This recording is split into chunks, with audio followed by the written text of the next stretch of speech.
요한복음 10장 22절에서 30절까지 말씀입니다. 요한복음 10장 22절에서 30절까지 말씀 함께 교독하겠습니다.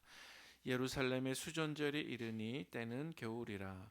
예수께서 성전한 솔로몬 행각에서 거니시니 유대인들이 애워싸고 이르되 당신이 언제까지나 우리 마음을 의혹하게 하려 하나이까.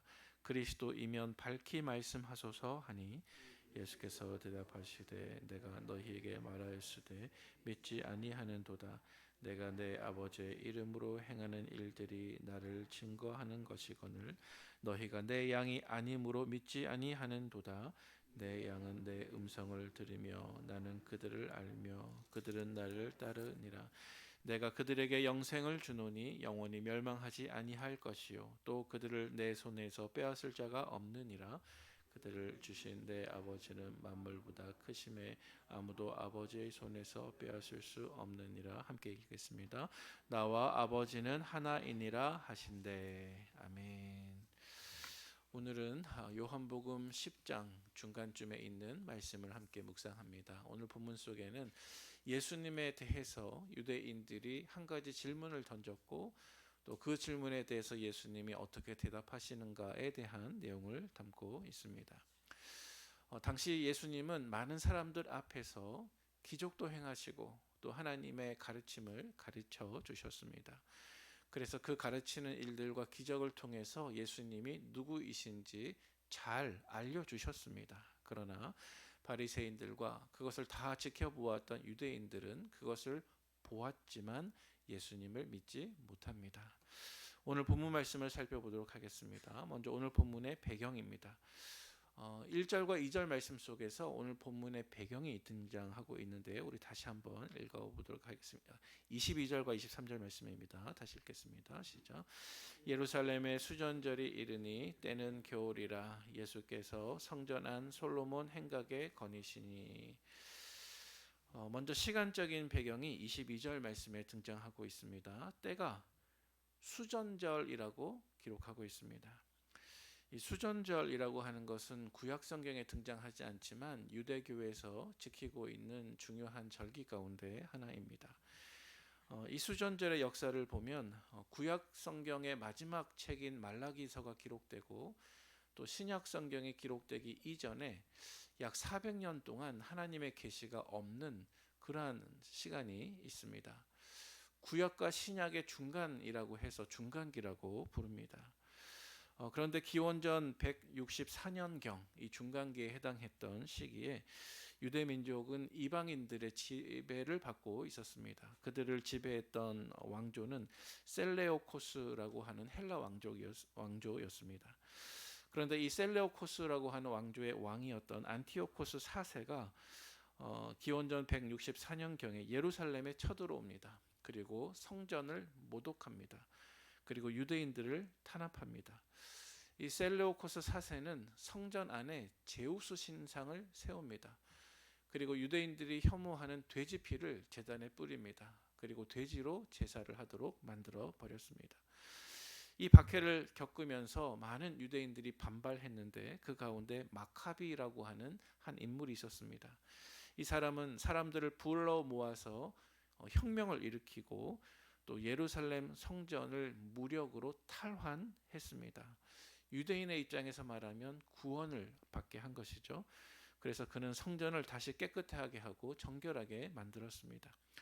그래서 유대인들이 이 일을 기념해서 성전을 다시 수리했다는 의미로 수전절이라고 하는 절기를 만들게 되었습니다. 그리고 이때가 일어났던 시기가 역사적으로 12월 겨울이었습니다.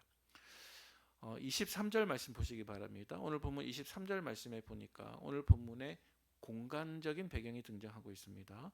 오늘 본문의 사건이 어디에서 일어나고 있습니까? 예루살렘 성전 안에 있는 솔로몬 행각에서 오늘 본문이 일어납니다.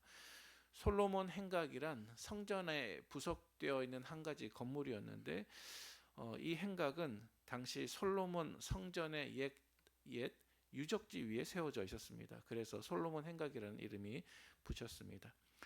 이 솔로몬 행각은 행각이라고 하는 말 그대로 복도식으로 길게 쭉 늘어진 공간에 지붕이 잘 덮여 있고 그리고 양쪽으로는 대리석 기둥이 여러 개가 세워져 있습니다. 말 그대로 회랑입니다.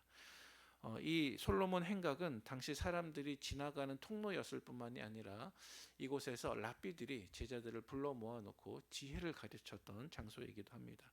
그런데 이곳에 예수님께서 오셨습니다. 그리고 예수님도 이곳에서 사람들을 가르치셨을 것입니다. 한 가지 흥미로운 상상을 해본다고 하면 이곳 이름이 지금 솔로몬 행각입니다. 솔로몬은 구약 시대의 지혜를 대표하는 인물이죠. 그는 과거의 사람입니다. 그런데 이곳에 예수님께서 오셨습니다. 솔로몬보다 더 큰 지혜이시고 더 완전한 참 지혜이신 예수님께서 이곳 성전에 와 계신 것입니다. 자, 그런데 이곳에서 한 가지 사건이 발생하게 되었습니다. 유대인들이 이곳에서 거니시던 예수님을 애워싸고 예수님께 한 가지 질문을 던졌습니다. 24절 말씀 같이 읽어보겠습니다. 시작. 유대인들이 애워싸고 이르되 당신이 언제까지나 우리 마음을 의롭하게 하려 하나이까? 그리스도이면 밝히 말씀하소서 하니. 아멘. 지금 유대인들이 던지고 있는 질문의 요지가 무엇입니까? 예수님, 당신이 누구인지 밝히 말씀하십시오. 만약 당신이 그리스도이면 그렇다라고 말씀하십시오라는 질문입니다. 여러분, 유대인들이 왜 이렇게 질문을 던졌겠습니까? 두 가지 가능성이 있습니다. 이 시기가 당시에 수전절이었습니다. 그래서 유대인들은 마치 예수님께서 이전에 이방인의 압박에서부터 나라를 구원했던 그 마카비처럼 예수님도 오늘날 로마의 압제로부터 민족을 구원할 수 있는 정치적 또 군사적인 메시아이신가를 확인하기 위한 질문이었을 것입니다.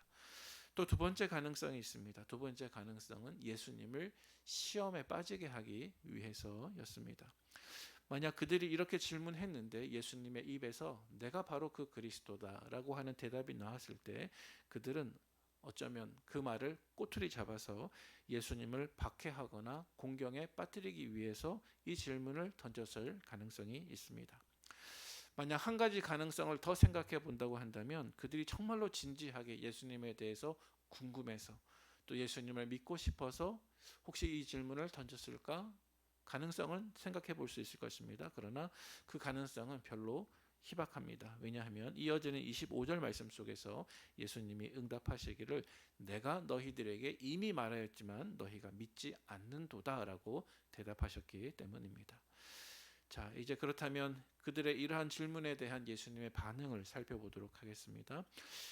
이 질문에 대한 예수님의 반응은 오늘 본문 25절에서 29절까지에 등장하고 있습니다.